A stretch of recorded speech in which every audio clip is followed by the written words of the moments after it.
Nissan Magnite starting price at 5.62 lakh only. For offers and test drive, visit the Orange Nissan Visakhapatnam.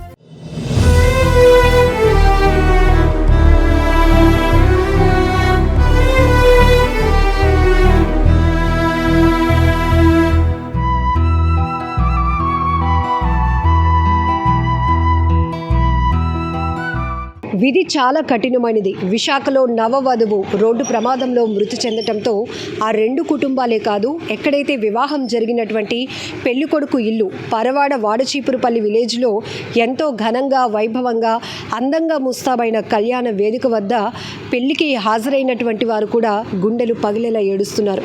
మరొక వైపు అగనంపుడి కొండయ్య వలసలో ఉంటున్న నవవధువు ఇంటి దగ్గర కూడా తీవ్ర విషాదం నెలకొంది.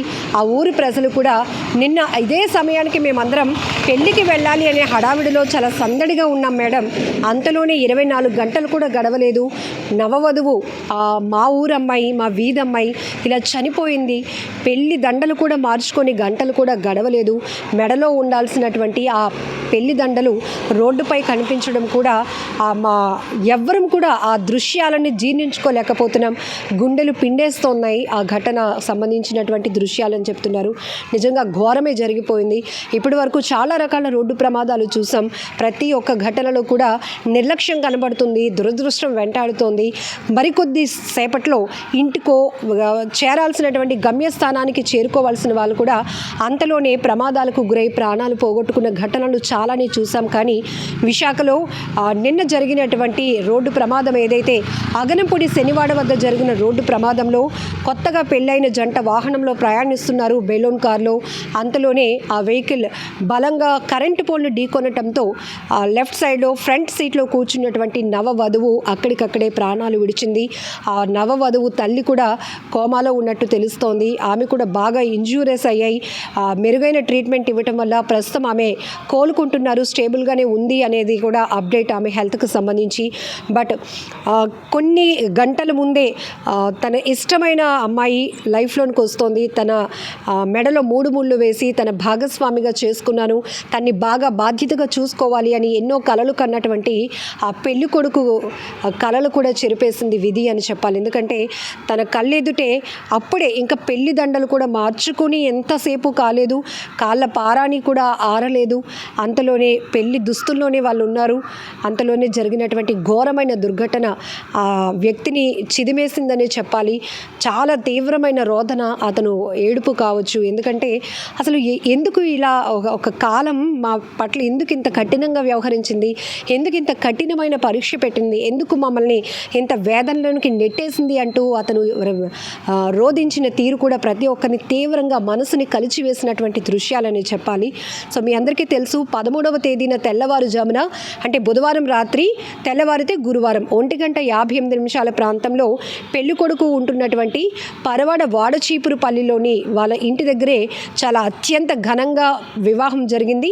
ఆ తర్వాత అదే ఊరు కాబట్టి వాళ్ళ ఇంట్లో అడుగు పెట్టి వచ్చిన తర్వాత పంతులు గారు చెప్పారంటే తెల్లవారే మీకు చెప్పినటువంటి ముహూర్తం ప్రకారం మీ అమ్మగారి ఇంట్లో కూడా అడుగు పెట్టేసి వచ్చేయండి అమ్మా అని. సో ఆ క్రమంలోనే అత్తారింట్లో అడుగు పెట్టి అమ్మగారి ఇంటికి అడుగు పెట్టడానికి వెళ్తున్న క్రమంలోనే జస్ట్ అమ్మగారింటికి 2 కిలోమీటర్ల దూరంలో వీళ్ళు ఇంకా ప్రయాణం కొనసాగుతోంది. అంతలోనే జరిగినటువంటి ఈ ప్రమాదం వల్ల చాలా గట్టిగా ఒక కరెంటు పోల్ని ఢీకొనటం వల్ల వెహికల్లో ఉన్నటువంటి ఆ నవవధువు అక్కడికక్కడే చనిపోయింది. ఆమె మెడలో ఉండాల్సినటువంటి ఆ పెళ్లి దండలు, వరుడు వేసిన పెళ్లి దండలు రోడ్డు మీద ఎగిరిపడ్డాయి. చాలా ఘోరమైన దృశ్యాలు కనిపించాయి ఈ రోడ్డు ప్రమాదంలో. వెహికల్ కూడా పూర్తిగా డ్రైవింగ్ సీట్ వైపు ఉన్నటువంటి రైట్ సైడ్ ఉన్నటువంటి మొత్తం భాగం కూడా బాగా నుజ్జయింది. అందులో ప్రయాణిస్తున్నారు మొత్తం 5గురు, పెళ్లి కొడుకు, పెళ్లి కూతురు వాళ్ళ మదరు, వాళ్ళ సిస్టర్తో పాటు పెళ్లి కొడుకు సంబంధించిన ఒక అబ్బాయి కూడా మొత్తం 5గురు ప్రయాణిస్తున్నటువంటి ఆ వెహికల్ ఒక్కసారిగా జరిగిన ప్రమాదం వల్ల ఆ నవవధువు అక్కడికక్కడే ప్రాణాలు కోల్పోతే ఆమె తల్లి తీవ్రంగా గాయపడ్డారు, హాస్పిటల్లో ట్రీట్మెంట్లో ఉన్నారు. చిన్న గాయాలతో వరుడు ఇంకొక అబ్బాయి కూడా బయటపడడం జరిగింది. అలాగే పెళ్లి కూతురు అక్క కూడా. సో మొత్తంగా ఈ దుర్ఘటన దృశ్యాలు మాత్రం ఎంత అలర్ట్గా మనం ఉండాల్సిన పరిస్థితులు ఉంటాయో ఒక్కసారి మనం అర్థం చేసుకోవచ్చు. అప్పటికే పుట్టింటి దగ్గర ఇక పెళ్లి బట్టల్లో ఉన్నారు, కొత్త జంట వస్తున్నారు అడుగు పెట్టడానికి తెల్లవారుజామున. చేద్దామని వాళ్ళ ప్రిపరేషన్లో వాళ్ళు ఉన్నారు. ఎంతలోనే బ్యాడ్ న్యూస్ వాళ్ళకి రావటం వల్ల గుండెలు పగిలిపోయాయి, ఒక్కసారిగా కుప్పకూలిపోయారు. అదేంటి, గంటల క్రితమే పెళ్ళికి వెళ్ళాము, ఊర్లో అందరూ ఇంకా ఆ మాటలు కూడా కొనసాగుతున్నాయి, ఇంకా అందరూ డిస్కషన్లో ఉంటుండగానే ఇంత ఘోరంగా ప్రమాదం జరిగింది, ఎందుకు విధి ఇంత శిక్ష వేసింది అని వారందరూ కూడా ఏడుస్తున్న తీరు కానీ ప్రశ్నించుకుంటున్నటువంటి విధానం కూడా ప్రతి ఒక్కరి కంట కన్నీళ్లు పెట్టించిందని చెప్పాలి. మరొకసారి రోడ్డు ప్రమాదాలు చాలా జాగ్రత్తగా ఉండాల్సిన అవసరం ఉంది. ఇక వెళ్ళిపోతున్నాం, ఇక రీచ్ అయిపోతున్నాం మనం వెళ్ళాల్సినటువంటి ప్లేస్కి అని రిలాక్స్ అవ్వడానికి లేదు. ప్రతి క్షణం రోడ్డు పైన ప్రయాణం జరుగుతున్నప్పుడు అప్రమత్తంగా ఉండాల్సినటువంటి అవసరం ఉంది. మరి అక్కడ ప్రమాదానికి కారణం ఏంటంటే నిద్రమత్తు అనేది కూడా చెప్తా ఉన్నారు. ఎందుకంటే ఎర్లీ అవర్స్లో పెళ్లి జరగటం వల్ల అప్పటికే వాళ్ళకి నిద్రమత్తు వచ్చేసింది. బట్ అయినా కూడా పంతులు గారు చెప్పినటువంటి ముహూర్తానికి అక్కడ అడుగు పెట్టి రావాలి కాబట్టి వాళ్ళకి రెస్ట్ కూడా లేదు. పెళ్లి జరిగింది, పెళ్లి జరిగినాక అత్తారింట్లో అడుగు పెట్టారు, అక్కడి నుంచి అమ్మగారింట్లో అడుగు పెట్టడానికి వెళ్తుండగానే మరి ఓవర్లుక్లో చూసుకోలేదు, మరి ఏం జరిగిందో తెలియదు. కానీ వెళ్ళి కరెంట్ పోల్ని బలంగా ఢీకొట్టడం వల్ల ఆ బెలూన్ కార్ అనేది పూర్తిగా డ్యామేజ్ అవ్వటం, ఆ నవవధువు చనిపోవటం, ఈ ఘటన ప్రతి ఒక్కరిని, విన్న వాళ్ళని చూసిన వాళ్ళని ప్రతి ఒక్కరిని తీవ్రంగా కలిచివేసినటువంటి దృశ్యాలని చెప్పాలి.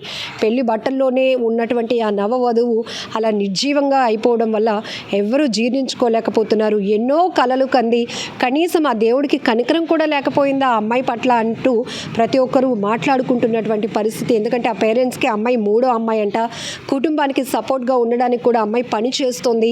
పెళ్ళి కూడా కొంత సెట్, ఇంకా నేను టైం తీసుకోవాలి అని అనుకుందంట, కానీ పెళ్ళి కుదిరేటప్పటికి చెప్పలేనంత ఆనందంలో ఉంది మేడం అంటూ వాళ్ళు నిన్న సుమన్ టీవీతో మాట్లాడుతూ కూడా కన్నీళ్లు పెట్టుకుంటూ చెప్పినటువంటి మాటలు కూడా ప్రతి ఒక్కరిని కలిచివేస్తున్నాయి. బట్ చాలా జాగ్రత్తగా ఉండాల్సినటువంటి అవసరం ఉంది. స్టీరింగ్ పట్టుకోవడం అంటే డ్రైవింగ్ చేసేయడం అనేది కాదు, ఒక బాధ్యత. వాళ్ళ ప్రాణాలతో పాటు ఆ వెహికల్లో ప్రయాణిస్తున్న వాళ్ళ ఆ ప్రాణాలు కూడా మీ చేతుల్లోనే ఉంటాయి కాబట్టి చాలా బాధ్యతగా ఉండాల్సినటువంటి అవసరం ఉంది. వేగం చాలా థ్రిల్గా ఉండొచ్చు, కానీ అది ఎంత ప్రమాదకరమైందంటే మనుషుల్ని కోల్పోయిన కుటుంబాలకు మాత్రమే తెలుస్తుంది ఆ ప్రాణాల విలువ. కొంతమంది అయితే ఇంజూరియస్ అవ్వడం, లేకపోతే కాళ్ళు చేతులు విరగటం, లేవలేని స్థితిలోనికి వెళ్ళిపోవటం, ఎంతోమందిని రోడ్డు ప్రమాదాల్లో వాళ్ళ లైఫ్నే కోల్పోతున్నటువంటి పరిస్థితులు. కొంతమంది బెడ్ రిడెన్ అయిపోతున్నారు, మంచం పట్టేస్తున్నారు, వాళ్ళ కోసం మరొకరు త్యాగం చేయాల్సి వస్తుంది. ఇవన్నీ కూడా ఎక్కడికక్కడే రోడ్డు ఒక్కొక్కసారి మనం ఎంత జాగ్రత్తగా వెళ్ళినా పక్కనున్నవాడు అజాగ్రత్తగా వస్తే ఆ ప్రమాదాలని తప్పించలేం. కానీ మనం కూడా జాగ్రత్తగా ఉండాలి. నిర్లక్ష్యం వహించామంటే ప్రమాదానికి ఎవరిని నిందించడానికి కూడా అక్కడ అవకాశం ఉండదు. సో ఈ ఘటన నుంచి మనం చాలా విషయాలు తెలుసుకోవచ్చు.